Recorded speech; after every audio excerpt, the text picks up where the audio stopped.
Hello friends, welcome to my YouTube channel. ये आपकी इग्नो की बुक है जिसका कोड है BHIC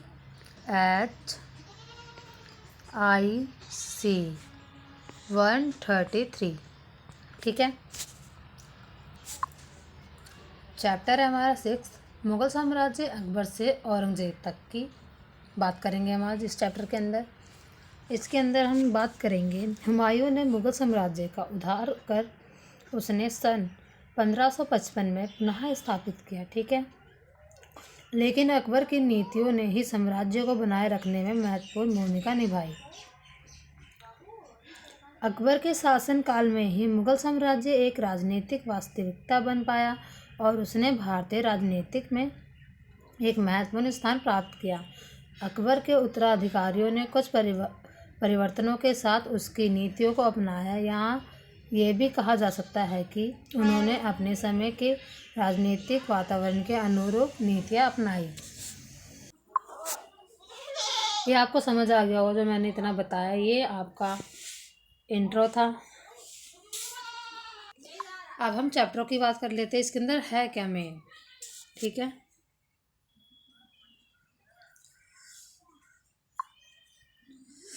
पहला तो है हमारा सत्ता की राजनीतिक और बैरम खां का संरक्षण। बैरम खां कौन थे ये पहले सुन लीजिए। बैरम खां अकबर जी के टीचर थे। ठीक है। जिन्होंने उनकी जो राजनीतिक सत्ता का संरक्षण किया था और 1556 से लेके 1560 तक का किया था। हुमायूं के मृत्यु के समय अकबर की आयु मात्र 13 वर्ष थी। हुमायूं के विश्वास पात्र एवं अकबर के शिक्षक बैरम खां, जो हुमायूं जी थे उनका विश्वास किस पे था, उनके शिक्षक पे था। फिर जब वो मर गए, 13 साल की उम्र थी उस टाइम अकबर जी की, तो उनका जो सत्ता थी वो कौन संभाल रखा था, बैरम खां ने संभाल रखी थी। 1556 से लेकर 1560 तक उसने संरक्षण के रूप में काम कार्य किया। ठीक है, आपको समझ आ गया होगा इतना। बैरम खां के संरक्षण बैरम खां के संरक्षण काल को 4 भागों में विभाजित किया जा सकता है। पहला काल प्रथम है, अकबर के सिंहासन ग्रहण करने से पानीपत के युद्ध से पूर्व, अर्थात जनवरी 1556 से अक्टूबर 1556 तक। यह वह समय था जबकि अभिजात वर्ग ने अपने हितों की रक्षा करने के लिए बैरम खां के नेतृत्व को स्वीकार किया था। ठीक है। राजनीतिक तौर पर प्रथम चरण असुरक्षा का था, मगर फिर भी उन्होंने ही किया था। कौन? बैरम खां ने। इस समय में न केवल हुमायूं की मृत्यु हुई, अपितु साम्राज्य को हेमू की अफगान सेनाओं का सामना करना पड़ा था। इस समय अकबर काफ़ी छोटा था, जिसके कारण इन घटनाओं से निराशा का वातावरण छा गया। निराशा सिंपल सी बात है, जब वो छोटा सा बच्चा होगा तो वो युद्ध कैसे कर पाएगा। तो इसलिए उनको युद्ध में पराजय मिली, मतलब निराशा मिल गई। दूसरी ओर बैरम खां स्वयं सत्ता का उपयोग करने के लिए कृत संकल्प था। इसीलिए उसने उन सभी कुलीनों के प्रभाव को समाप्त करने का निश्चय किया जो उसको चुनौती दे सकते हैं। सिंपल सी बात, जो उसे चुनौतियाँ दे रहे थे, जो कुलीन वर्ग था, तो उसने पूरा दिमाग लगा के इसको समाप्त करने की कोशिश की है।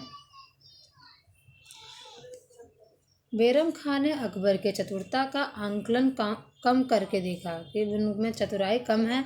उसने बादशाह के विश्वास को जीतने के लिए कोई प्रयास नहीं किया और जब मार्च 1560 में बादशाह ने 1560 में बादशाह ने बैरम खां को पद से हटाने की घोषणा की, तब बैरम खां के सभी वफादारों ने बादशाह ने बैरम खां को पद से हटाने की घोषणा की, तब बैरम खां के सभी वफादारों ने बादशाह का समर्थन किया या फिर वह तशस्स हो गए। सिंपल सी बात है, जो बैरम खां थे वो सोच रहे थे कि बादशाह की बुद्धि कम है, तो उसकी वजह से वो उनका विश्वास जीतने के लिए कोई भी प्रयास नहीं कर रहे थे। तो बाद में जाके जब उन्हें अकबर जी को ऐसा लगा कि वो इस काबिल नहीं है, तो उन्हें उसके पद से हटा दिया गया। बैरम खां का संरक्षण काल उसके लिए एक संकट बना रहा, जहां एक और वह कुलीनों की स्वतंत्रता में कटौती करना चाहता था, वहीं वहीं दूसरी ओर उसने अपनी सत्ता बनाए रखने के लिए उसके समर्थन की भी आवश्यकता थी। इस कारण उसका संपूर्ण काल में एक विरोधाभास बना रहा। ठीक है, अब हमारा टॉपिक है अब अकबर के अधीन क्षेत्रीय प्रसार, मतलब उसके निगरानी के तौर पर उसका क्षेत्र का प्रसार मतलब विस्तार कैसे हुआ, अब हम वो बात करेंगे। ठीक है, प्रारंभिक समस्याओं का समाधान करने और सिंहासन पर अपने अधिकार को सुदृढ़ करने के बाद अकबर ने मुगल साम्राज्य के क्षेत्रीय प्रसार की नीति का प्रारंभ किया। आप समझ गए होंगे, जब उन्होंने सिंहासन ग्रहण कर लिया और सुदृढ़ मतलब अच्छे तरीके से हर चीज़ मैनेज कर लिया, उसके बाद उन्होंने क्या किया, अपने सीमा को जो उनका सीमा है उसका प्रसार करना छूटा, अपने क्षेत्र का प्रसार करना उन्होंने सोचा और उसके बारे में उन्होंने नीति बनाना स्टार्ट किया। ठीक है, इनमें से कुछ राजनीतिक शक्तियाँ सुसंगठित थी, राजपूत राज्य इसी श्रेणी के थे। ठीक है, वे स्वयं सरदारों एवं राजाओं के रूप में सारे देश में विद्यमान थे। अफगानों का राजनीतिक नियंत्रण मुख्य तौर पर गुजरात, बिहार और बंगाल पर था। जो अफगान थे उनका नियंत्रण कहाँ पर था, गुजरात, बिहार और बंगाल पर था, और इसको हम सरदारे भी कहते हैं। दक्कन तथा दक्षिण भारत में खानदेश, अहमदनगर, बीजापुर, गोकुड़ा तथा अन्य दक्षिणी शक्तियाँ विद्यमान थी। अकबर ने सुनियोजित ढंग से साम्राज्य के प्रसार का प्रारंभ किया। सुनियोजित मतलब अच्छे से पहले उन्होंने नीति बनाई, नियम कानून बनाए, फिर उसके बाद उन्होंने अपने साम्राज्य का प्रसार करना सोचा। ठीक है, उसके उत्तराधिकारी कौन कौन थे? उत्तराधिकारी जहांगीर, शाहजहां और औरंगजेब के शासन काल के दौरान साम्राज्य के क्षेत्रीय प्रसार में आंशिक वृद्धि हुई। जो ये थे हमारे कौन कौन से, मैं इसको आप डीपली बताना चाहूँगी। मैं देखते हैं, आगे देखना। इसमें आप देखिए, अकबर के काल में सीमा वृद्धि, जब सीमा वृद्धि हुई क्या हुआ, पहले तो अकबर था, उसके बाद कौन आया, जहांगीर आया, जहांगीर के बाद शाहजहां और औरंगजेब आए। ठीक है, ये चारों थे। तो सबसे पहले जो अकबर जी थे उन्होंने बहुत ज़्यादा विस्तार कर लिया था, बहुत जगह पर विस्तार कर लिया था, बट जहांगीर आया उनके में कम विस्तार हुआ था और शाहजहां में और कम हुआ था। फिर औरंगजेब में तो बिल्कुल ही ख़त्म हो गया था उनका विस्तार, मुग़ल साम्राज्य ही ख़त्म हो गया था। ठीक है गाइस, हाँ, आंशिक वृद्धि कही गई थी ना उस वाले पॉइंट पर। आंशिक का मतलब होता है इस जो जहांगीर थे, शाहजहां और औरंगजेब थे, उनके शासनकाल के दौरान उनके साम्राज्य का प्रसार बहुत कम हुआ था, उनके साम्राज्य की विस्तार वृद्धि बहुत कम हुई थी। अब हमारा टॉपिक है उत्तर तथा मध्य भारत में। ठीक है, प्रथम रासायनिक अभियान 1559 से लेके 1560 तक हुआ था। कहाँ पर हुआ था? ग्वालियर में। स्वयं जौनपुर पर अधिकार करने के लिए किया गया था। एक संक्षिप्त लड़ाई के बाद राम शाह ने ग्वालियर के किले का समर्पण कर दिया। जो इसके यहाँ के राजा होंगे राम शाह, उन्होंने ग्वालियर पर समर्थन कर उसका उन्हें दे दिया। मध्य भारत में कटंगा या गोंडवाना का एक अन्य स्वतंत्र राज्य था। ठीक है, बेरम इस काल के दौरान अकबर को मध्य भारत में अनेक विद्रोहों का सामना करना पड़ा था। ठीक है, जो अकबर जी ने उन्होंने बहुत सारे विद्रोह भी किए थे और बहुत सारे राज्यों पर विजय भी प्राप्त की थी। तो हम बात करेंगे बैरम खां के पतन के बाद। जब बैरम खां का पतन हो गया था, कब हो गया था गाइस? 1560 में हो गया था, क्योंकि कौन निकाला था इनको? अकबर जी। बैरम खां के पतन के बाद 1560 कॉलोनियों के साथ अकबर का जो संघर्ष प्रारंभ हुआ था, अब उसका भी अंत हो गया था।